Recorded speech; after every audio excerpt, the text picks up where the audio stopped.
Hello, my magnificent friends. It's Friday and you're here with Tea with Sue. Oh, wow, the week went by so fast that yesterday I'm thinking, oh my goodness, it's Friday tomorrow.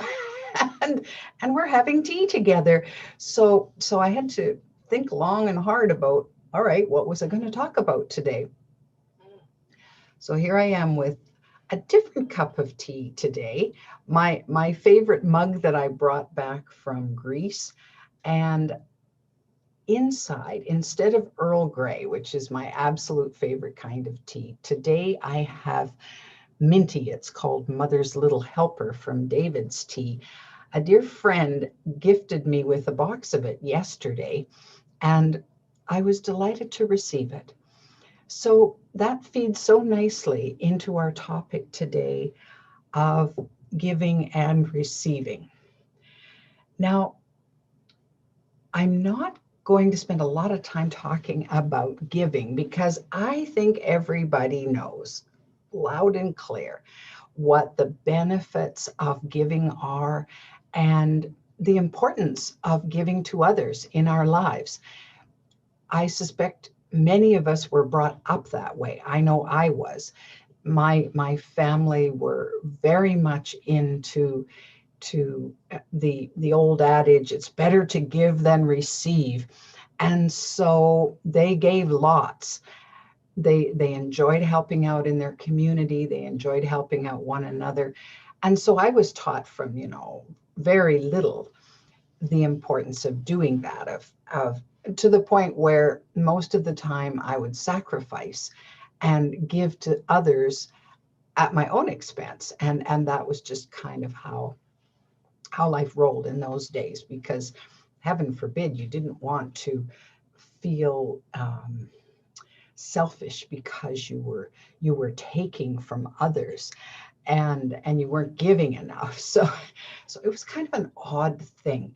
Well, I've since thought of that old adage, it's better to give than receive, and realized that that isn't exactly the way I feel now. I don't believe that. I don't believe that it's better to give than receive. Now I believe it's better to give and receive. So how does that work? Well, if you think of giving as energy, so you give something and you push that energy out to somebody to receive or something to receive. And if the other person, let's say it's another person, if the other person refuses to receive, it blocks your giving. You're done. You have nowhere to go. And in some cases, what you gave flips right back to you, often in a negative way. So let's take the topic of compliments, for example.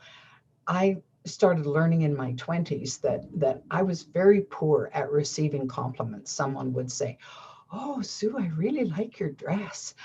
And I do the typical, "Oh, this old thing, well, it's just something I dragged out of the back of my closet." And not even understanding that I'm throwing that compliment right back into the face of the giver. And I walk away feeling kind of sheepish about them giving me a compliment. And in turn, they walk away thinking, oh, well, that didn't feel very good. I tried to give them a compliment and they wouldn't take it. They wouldn't receive it. So then I learned how to step by step receive a compliment more graciously.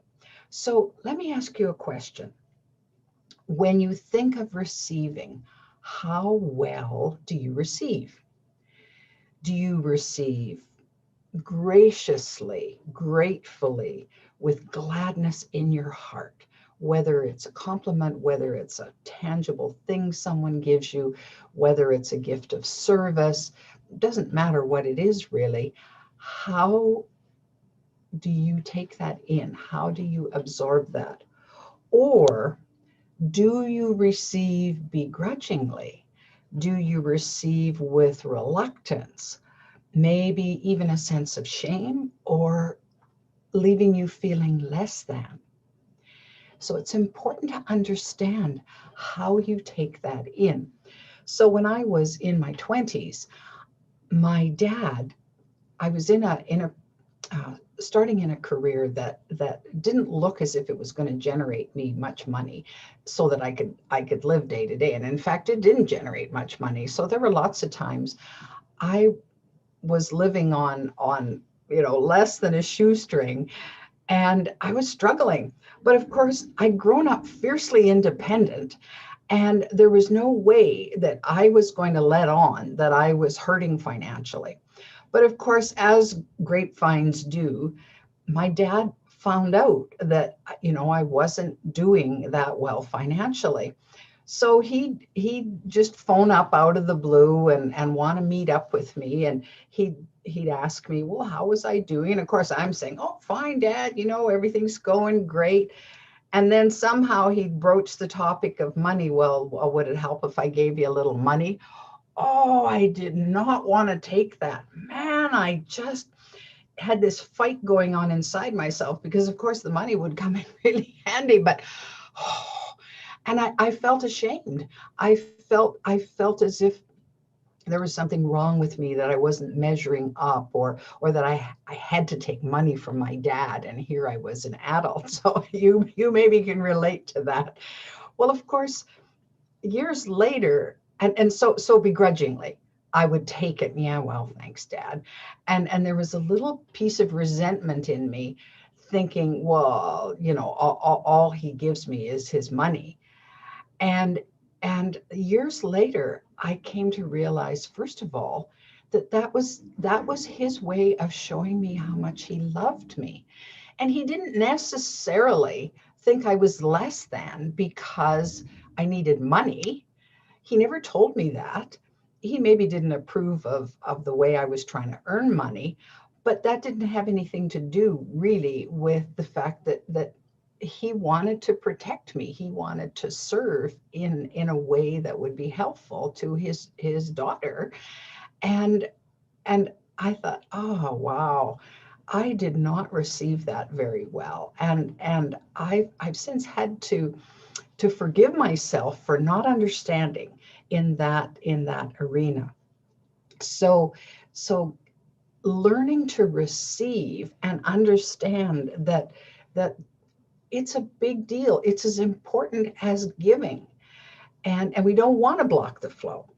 So what we want to take a look at is, how can I get better and better as a receiver? What does receiving mean to me, and how does it serve me? Let's face it, if you never receive anything, eventually you give and give and give and give and give. Well, how can you give from an empty cup, right? So at some point we need to recharge. I can give a whole lot more to others if I have more than enough for me.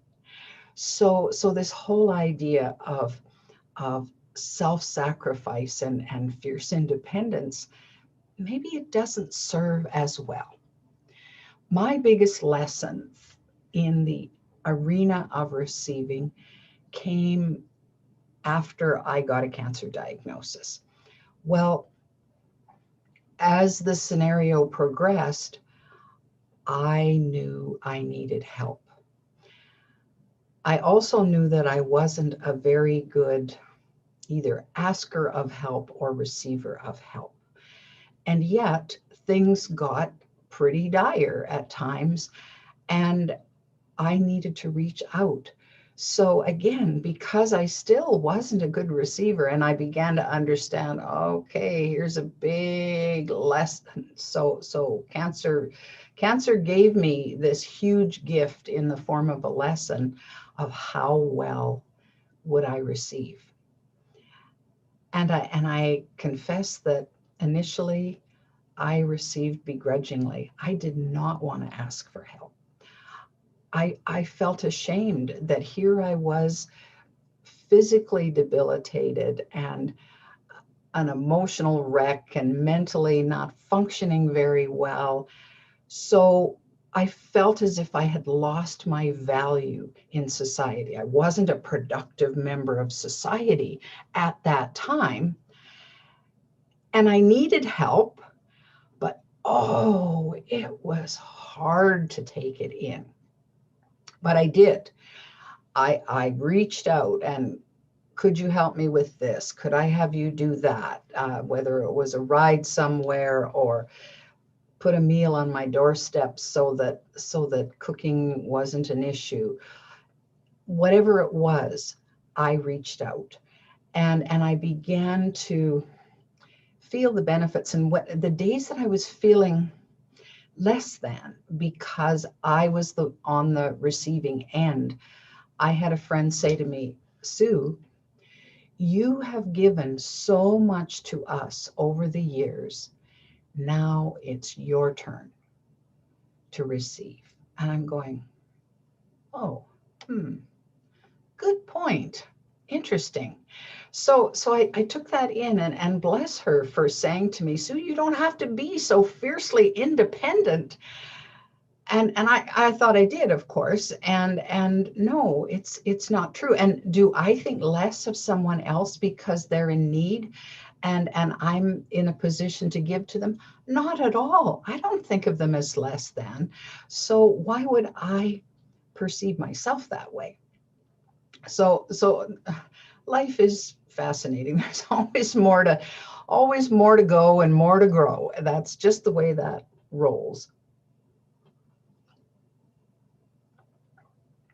Well, of course, in the cancer journey, I was on many, many prayer lists and people sending me energy and good vibes and you name it.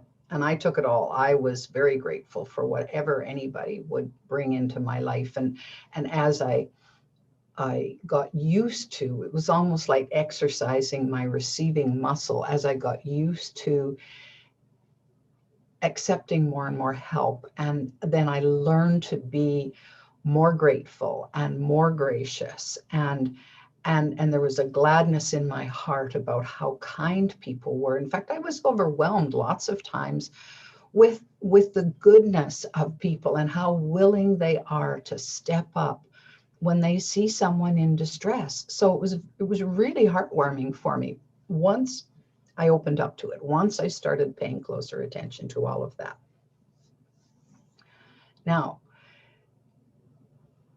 at some point, so the result of treatments and protocols and one thing and everything I did in my quest to heal from cancer, I was free and clear for 6 months. And I thought, oh, everything everybody's helped me with and done for me is really working and I'm making strides and I can put the cancer behind me. And then 6 months after I'd been clear, it came back in exactly the same spot. And I'm going, oh, I was devastated. I was beyond devastated, quite honestly. And I didn't want to tell anybody because I felt like such a failure. Wow, everybody, put time and energy into my well-being and my goal to heal, and they gave their all, and I failed. And the words came out of my mouth, and fortunately, I was listening to what came out of my mouth. The words were, well, I don't even want to tell anybody because I'm not worthy of any more of their time and attention because I failed. And I'm going, what? What did I just say? This is a worthiness issue. This is a worthiness issue. I'm not worthy of any more help because I didn't succeed in getting rid of cancer. And it just, wow, there was pause for thought, let me tell you. So I thought up to that point that I had learned the lesson. I thought, all right, here's the big lesson for me with or through, maybe is more accurate to say, through cancer, the big lesson for me was, Sue, you need to have some balance. You need to learn how to give, and you need to learn how to receive. And I figured, okay, I think I got that lesson, but deeper. The root went deeper, and deeper was this worthiness issue. And I'm going, whoa, what has ever led me to believe that I was not worthy of help just because something didn't work out the way I planned it to? Like, what is that all about? And why would I expect that people would give up? Oh, well, we helped out Sue, it didn't work, and we'll just turn our backs on her now. Well, maybe I wanted to turn my back on me at that point, and I probably did want to. I thought, oh, whoa. And so then it was kind of back to the drawing board, going through my mind and saying, all right, let's take a look at this worthiness issue here. So I think it's so intricately tied. Doesn't matter what comes at us in life, when we're in a position where we need help, and receiving would be one of the best solutions for us. I think it's important that we check in and say, on the thermometer of wellness, and right at the bottom, meaning I feel the least good about myself, right through to, wow, I feel pretty magnificent about myself. Where am I on the worthiness scale? What is it and if I'm not as high in my own belief about my self-worth as I feel I could be or would be better for me, then what's that all about? Where's that coming from? Often it comes right out of our past, and some of these old beliefs, these old programs that run so fast we don't even realize it. Now, you may or may not know about me that I've worked on myself a lot. I started personal growth work in the 70s, and I, as a young woman in my 20s. And so it's not like this was my first rodeo. It's not like this is my first time out of the gate trying to figure myself out and figure stuff out, and learning to grow from whatever realizations or revelations I had.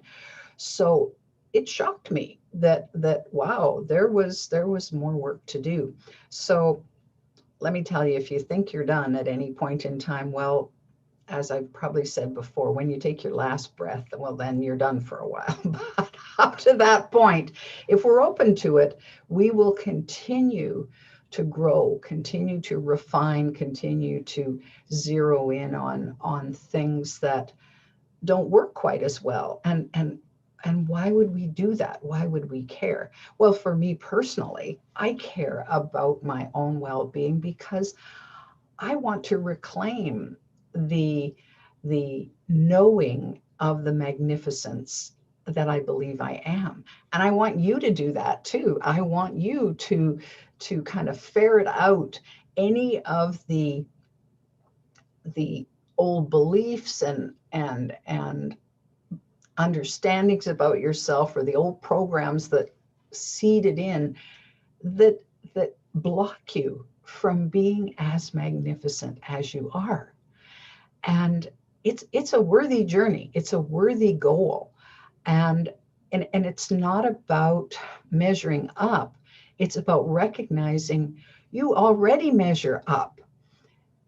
It's giving yourself that gift of knowing that you already do. You're as worthy as anybody else to receive. So this week, I'd like you to pay attention to how you're receiving, whatever that is. And when you give, how do other people receive, and how does that make you feel?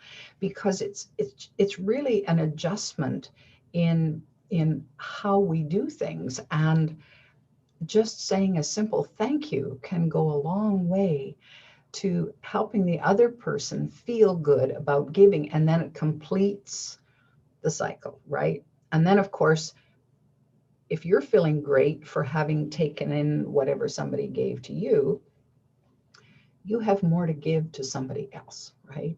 And then it perpetuates itself and it grows and it gets bigger and bigger and bigger. So this week, see what you can do about adding to your wellspring of how you receive. Do you receive graciously, gratefully? Do you receive with gladness in your heart? You deserve to receive everything that your heart has ever desired.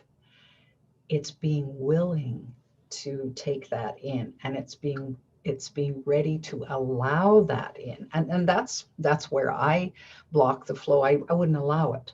I just, no, I'm okay. I'm fine. I'll be okay. And of course I was okay, but what if I could have been marvelous because of that? What if my life could have been richer because I received? I was willing to receive. I was able to receive. So that's the interesting thing about that. So I imagine your giving muscle has been really solidly exercised over the years, and we want to maintain that giving attitude, because that's an important part of being in the world together.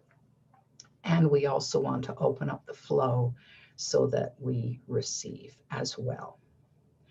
Now, so let me just finish off with saying that if you like the Tea with Sue series, which I do every Friday at 10 a.m. Mountain, I'm doing it live through Global Strong, the YouTube channel, then and it also appears on their platform, then I look forward to you checking it out. Feel free to share it if you know of others that would enjoy this. And if you want more of either Tea with Sue, if you've missed some episodes, I'm posting them on my my app, The Magnificence Mentor, and you can just find more content there as well. There's lots of free content, and I even have a new e-course that I've launched at a reasonable fee, and it's called 3 Tools to Become Magnificently Calm.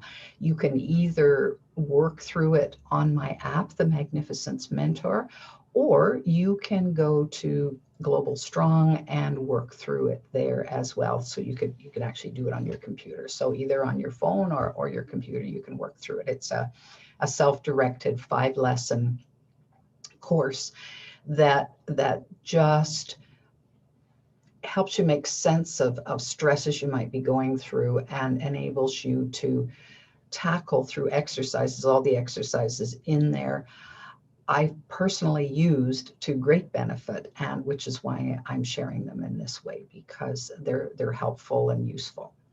So in the meantime, my magnificent friends, go and have a glorious weekend. We're at the end of February. That's the end of our self-love series. So stay tuned for the first session in March.